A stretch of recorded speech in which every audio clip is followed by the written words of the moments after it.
वीरांगना चेन्नम्मा। छात्र कर्नाटक की वीर महिला चेन्नम्मा की देशभक्ति का परिचय प्राप्त करते हैं। अंग्रेज़ों की अनेक कोशिशों के बाद भी कित्तूर को चेन्नम्मा ने बचाया, लेकिन चेन्नम्मा के बंदी बन जाने के कारण कित्तूर अंग्रेज़ों के वश में गया। चेन्नम्मा जैसी वीर महिला के कारण कर्नाटक गर्व का अनुभव करता है।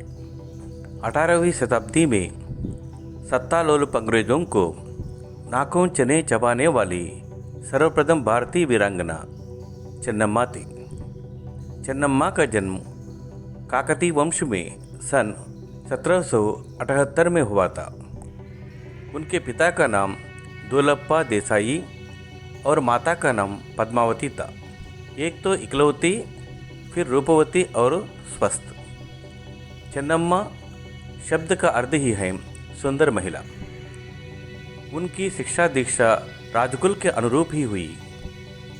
घुड़सवारी, शस्त्रास्त्रों का अध्ययन, आकिट आदि युद्ध कलाएं उन्हें अपने वीर पिता से प्राप्त हुई। अपने जंगम गुरु के मार्गदर्शन में उन्होंने उर्दू, मराठी और संस्कृत भाषाओं का अध्ययन किया। कित्तूर कर्नाटक राज्य के उत्तरी बेलगावी जिले में है। उन दिनों कित्तूर कर्नाटक राज्य के व्यापार का प्रसिद्ध केंद्र भी था। देश विदेश के व्यापारी वहाँ के बाजारों में हीरे जवाहरातें खरीदने के लिए आया करते थे। ऐसे समृद्ध राज्य के प्रजावत्सल राजा मल्लसर्जन थे। चेन्नम्मा के माता पिता ने बड़े हौसले से उनका विवाह राजा मल्लसर्ज के साथ कर दिया। रानी चेन्नम्मा कित्तूर के राजमहल में सुख से रहने लगी। उनकी कोख से एक पुत्र रत्न का जन्म हुआ, जिसका नाम था शिव बसवराज। लेकिन बचपन में ही उसकी मृत्यु हुई। राजा मल्लसर्जन की पहली पत्नी थी रुद्रम्मा। पूना के पटवर्धन ने मल्लसर्ज को चालाकी से बंदी बना लिया। वही उनकी मृत्यु हो गई।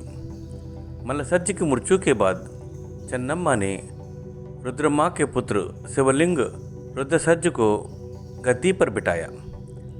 शिवलिंग रुद्रसर्ज ने चेन्नम्मा की सलाह को हवा में उड़ाकर चाटुकारों से गहरी मित्रता कर ली, जिससे कित्तूर का पतन शुरू हुआ। राजा शिवलिंग रुद्रसर्ज की मृत्यु 11 सितंबर 1824 में हुई। इसे अंग्रेज़ों ने कित्तूर राज्य को हड़पने का बड़ा अच्छा अवसर समझा। राजा निसंतान मरा था। उसने अपने एक संबंधी गुरुलिंग मल्लसर्जन को गोद लिया था, लेकिन अंग्रेजी गोद लिए पुत्र को उत्तराधिकारी नहीं मानते थे। उस समय डलहौसी गवर्नर जनरल थे। ऐसे अवसर पर रानी चेन्नम्मा ने कित्तूर राज्य को संभालकर रक्षा करने की कसम खाई। कित्तूर राज्य में अंग्रेजी सैनिकों के प्रवेश से रानी चेन्नम्मा का रक्त खौल उठा, लेकिन उस समय वे कुछ नहीं कर सकी। अंग्रेज़ों से लोहा लेने के लिए उन्होंने भीतर ही भीतर तैयारी आरंभ कर दी। अंग्रेजी प्रतिनिधि थैकरे ने रानी चेन्नम्मा को भ्रांति के संदेश भेजे, मगर रानी अपनी स्वाधीनता का सौदा करने पर राजी ना हुई। इसी समय थैकरे को कित्तूर राज्य के एल्लपरेड्डी और वेंकटराव नामक देशद्रोह मिल गए। वे कित्तूर का नमक खाकर कित्तूर की जड़ खोदने में लगे हुए थे। थैकरे ने उन्हें कित्तूर का आधा आधा राज सौंप देने की लालच दिखाई। बदले में वे कित्तूर के सभी भेद खोलने और भरसक सहायता करने को तैयार हो गए। दोनों ने कित्तूर का शासनभार संभालने का प्रवाह लेकर चेन्नम्मा को दिया। उसे पढ़ते ही चेन्नम्मा ने थैकूर के पत्र टुकड़े टुकड़े करते हुए कहा, हमने गोद लेकर अंग्रेज़ों के विरुद्ध कोई षड्यंत्र नहीं रचा है। गोद लेना हमारा अधिकार है। इसे थैकूर नहीं रोक सकता। हमारे घरेलू मामलों में बोलने वाला वो है ही कौन।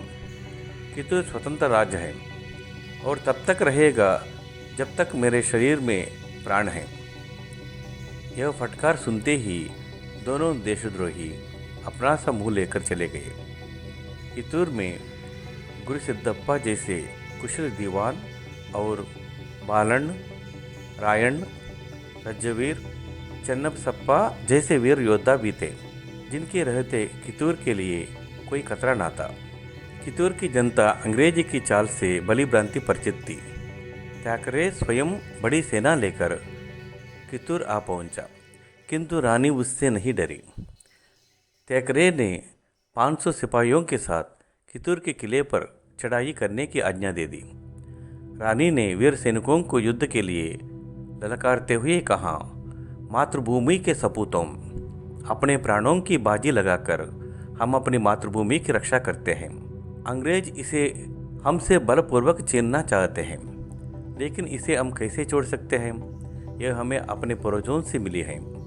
उधर थैकरे ने धमकी दी कि 20 मिनट में आत्मसमर्पण कर दिया जाए, नहीं तो किला तहस नहस कर दिया जाएगा। कुछ समय बाद मर्दानिवेश में रानी चन्नम्मा शेरनी की भ्रांति अंग्रेजों की सेना पर टूट पड़ी। उनके पीछे 2000 योद्धा थे। भयानक युद्ध हुआ। अंग्रेजों की सेना इस प्रभाव को सह न सकी।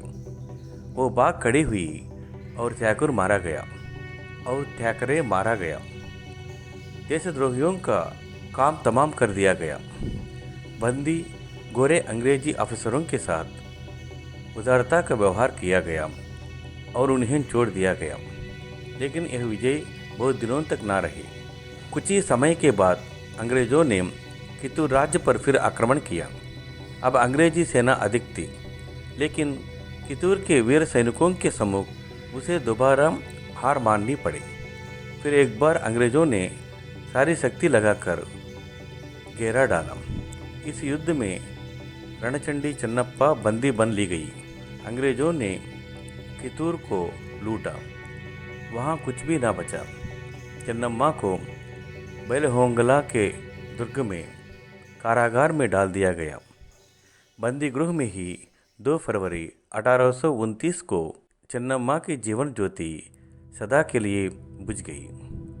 यह कर्नाटक जनता के लिए गर्व की बात है कि कर्नाटक की वीरांगना चन्नम्मा ने पहली बार स्वतंत्रता की जो चिनगारी डाली थी, बाद में वह सारे भारत में फैल गई। जय भारत, जय हिंद।